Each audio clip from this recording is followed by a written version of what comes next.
কি খবর, কেমন আছেন সবাই? আশা করি অনেক ভালো আছেন। তো লাস্ট ভিডিওতে আপনারা দেখতে পেয়েছেন আমি কোথায় গিয়েছিলাম, যেখানে হচ্ছে অরিও ফ্যাক্টরির ফার্স্ট ইনভেশন হয়েছিল, আর হচ্ছে কি হাজার হাজার কয়েনের মুদ্রা পোতা একটা রাস্তার উপর দাঁড়িয়েছিলাম। তো এটা আসলে হচ্ছে কি যে বিল্ডিংটাতে গিয়েছিলাম ওই বিল্ডিং এর গ্রাউন্ড ফ্লোর ছিল।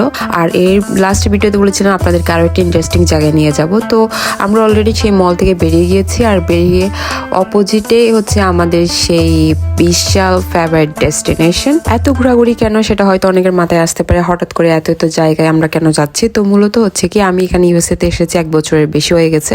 তো আমার সেলিব্রেশন আরো অনেক আগে করার কথা ছিল, কিন্তু হচ্ছে কি সময় স্বল্পতার স্বল্প টাকার অভাবের কারণে কিছুই করতে পারিনি। যেহেতু আমি ইনকাম কম করি তো আমার কাছে টাকাও কম, সেজন্য আমি করতে পারিনি। কিন্তু অবশেষে ভেবে নিলাম সবকিছুতে তার টাকা দরকার হয় না, কিছু কিছু ক্ষেত্রে টাকা ছাড়াও করতে পারি। তো আমরা ওইসব জায়গায় ঘুরছি যেসব জায়গায় কোনো টাকা খরচা হয় না। তো যারা আপনারা ইউএসএ তে থাকেন আমি মনে করি তাদের জন্য এটা বেস্ট ডেস্টিনেশন ঘোরাঘুরির জন্য, যারা টাকা বাঁচাতে চান। শুধু গাড়ি ভাড়া খাবার দাবার ছাড়া আর কোনো কিছুর ফি দরকার নেই। তো আমরা অবশেষে চলে এসেছি ম্যানমেড ফ্লোটেড আইল্যান্ডে। তো এটার যেটা অরিজিনাল নাম সেটা হচ্ছে কি লিটল আইল্যান্ড। তো লিটল আইল্যান্ড মানে হচ্ছে কি ছোট্ট দ্বীপ, আর ম্যানমেড ফ্লোটেড আইল্যান্ড যারা জানেন এটার মিনিংসটা হচ্ছে কি মানুষের তৈরি ভাসমান একটা দ্বীপ, যেটা হচ্ছে কৃত্রিম দ্বীপ। তো মূলত এটাকে লিটল আইল্যান্ড বলেই আপনি গুগলে বা আপনি হিস্ট্রিতে পেয়ে যাবেন। তো এই জায়গার আরো একটা নাম আছে যেটার নাম হচ্ছে হাডসন রিভার পার্ক, অনেকে হুডসনও বলে হাডসনও বলে। তো যারা জিওগ্রাফি হিস্ট্রি পড়েছেন বা তারা সবাই জানেন যে হাডসন হচ্ছে কি ইউএস এর একটা রিভার, যেটার পিছনে অনেক প্রাগৈতিহাসিক হিস্ট্রি আছে ইউএস এর বিগিনিং থেকে এখনো পর্যন্ত। তো এই দ্বীপটা মূলত কোভিড এর পরপরই উদ্বোধন করে 2021 মে মাসে। তো এটা মূলত নতুন একটা দ্বীপ, অতটা পুরানো না, কিন্তু সেই অনুসারে প্রচুর ফেমাস এই দ্বীপটা। সাইডটার দিকে হচ্ছে কি একটা স্টেডিয়াম টাইপসের আছে যেখানে লাইভ কনসার্ট হয়, অনেক বড় বড় শিল্পীরা এখানে আসে। তো ওই সময় কিন্তু আবার টিকিট কাটার জন্য ব্যবস্থা করা থাকে, সবসময় সবকিছু ফ্রি থাকে না। তো এখানে আমার ভিডিওতে দেখতে পাচ্ছেন যে একটা ব্লুবেরিজ টাইপসের একটা ফ্রুটস। তো আমি ভেবেছিলাম এটা ব্লুবেরিজ। আমি আমার ফ্রেন্ডকে জিজ্ঞাসা করছিলাম, সে বলছে কি ভাই তুই আর যাই খাবি খা, এই জিনিস খাইস না, সব জায়গায় খালি খাই তোর একটা অবস্থা। This is really unique and special to the area. This is called plants. Oh, I thought that they're zombie. I'm sorry. Well, see, look at that. That looks like grapes. Yeah. Don't eat them. Come on. I can eat everything. Yeah, listen. তো এখানে দেখতে পাচ্ছেন যথেষ্ট পরিমাণ crowd, কি পরিমাণ লোকজন এসে কাঁধে কাঁধে বসে আছে, কারণ আজকে হচ্ছে অফ ডে। আর অলরেডি এখানে আরো মানুষ হওয়ার কথা ছিল, যেহেতু লেবার ডে হিসেবে বেশিরভাগ মানুষ ক্যাম্পিং এ চলে গেছে, ছুটিতে চলে গেছে, যার কারণে এখানে লোকজন আপাতত নেই। কিন্তু এসব জায়গাতে প্রচুর প্রচুর লোকজনের ভিড় থাকে স্যাটারডে সানডেতে, কারণ স্যাটারডে সানডেতে মানুষের যাওয়ার কোনো জায়গা থাকে না, তারা পার্কে সেরকম ভিড় জানায়, ফ্যামিলি নিয়ে এসে পিকনিক করে, খাওয়া দাওয়া করে, বৃদ্ধ লোকজন এসে এখানে তাদের রিটায়ারমেন্ট টাইম স্পেন্ড করে। তো এই হচ্ছে আমরা উপরের দিকে চলে এসেছি পার্কে। তো এই পার্কটাতে মূলত 300-এরও বেশি প্রজাতির গাছপালা আছে, একদম ঘাস পোস সবকিছু মিলে 300 থেকে বেশি প্রজাতির গাছপালা। আর এই দিক থেকে এটা হচ্ছে ফ্রন্ট সাইডের ভিউ, যেখানে হচ্ছে বিশাল বিশাল মল মার্কেট আছে, যে সেলসিয়াম মার্কেটটা লাস্ট দিন আমরা গিয়েছিলাম, এটা হচ্ছে কি এটার অপোজিটে। আর এখনো দেখুন লোকজন কি পরিমাণ আসছে। আর রিভারের এটা একটা অংশ চলে এসেছে সামনের দিকে, কারণ এই মাউন্টেনটা হচ্ছে মাউন্টেন বলি আমি, এই পার্কটা হচ্ছে মিডলে অবস্থিত।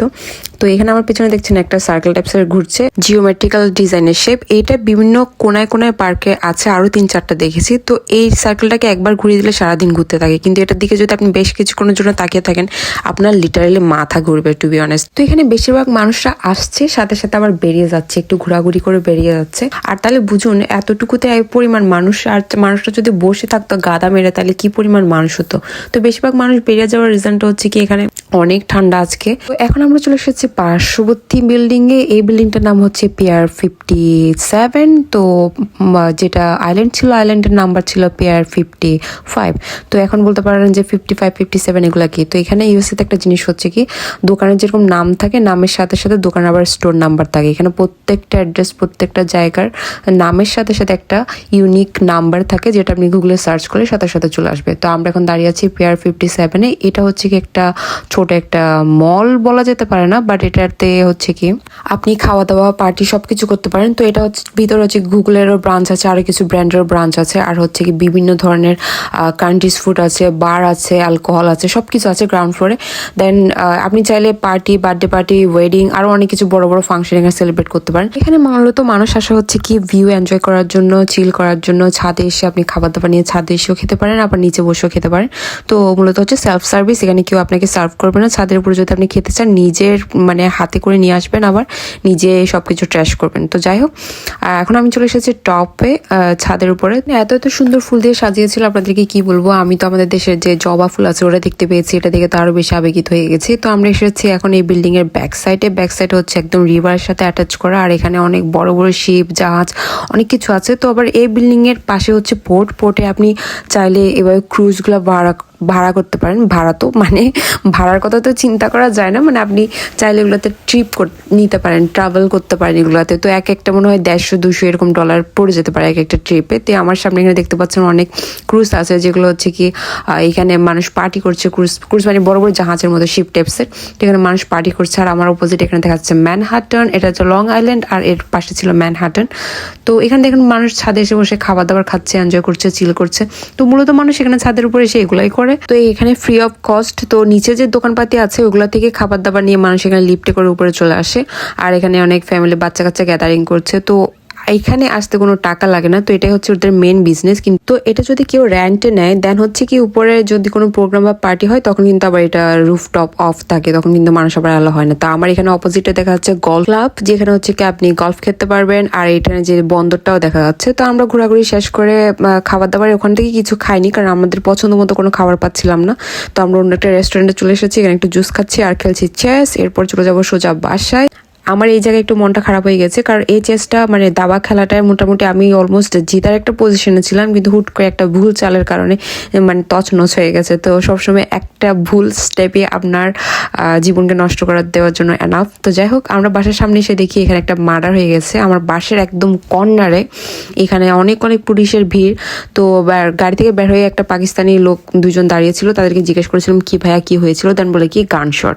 তো ইউএসএতে সুইসাইড জিনিসটা অনেক কমন, আমি এখানে এসে ইউজড হয়ে গেছে। আমি বাসায় মুভ হওয়ার পর অলমোস্ট 3-4টা কাহিনী আমার বাসার আশেপাশে হয়েছে। আর দেখুন কি পরিমাণ, না হলে 7-8টা পুলিশের গাড়ি এসেছে। তো পাকিস্তানি ছেলেটা থেকে জানতে পেরেছিলাম কোনো একটা মধ্যবয়স্ক লোক নিজেকে শুট করেছে, এটা ও শিওর না, বাট ওটা গ্যাস করছে। আর এখানকার পুলিশগুলো এত কুল চিল, মানে এত শান্তশিষ্টভাবে হেঁটে চলাফেরা করছিল আমার, কারণ তারা জানে অলরেডি মৃত, এখানে কিছু করার নাই। তো আমি অলরেডি নার্ভাস হয়ে গেছিলাম। আর দেখেন এটা আমার বাসার সামনে দিয়ে মাত্র গেল।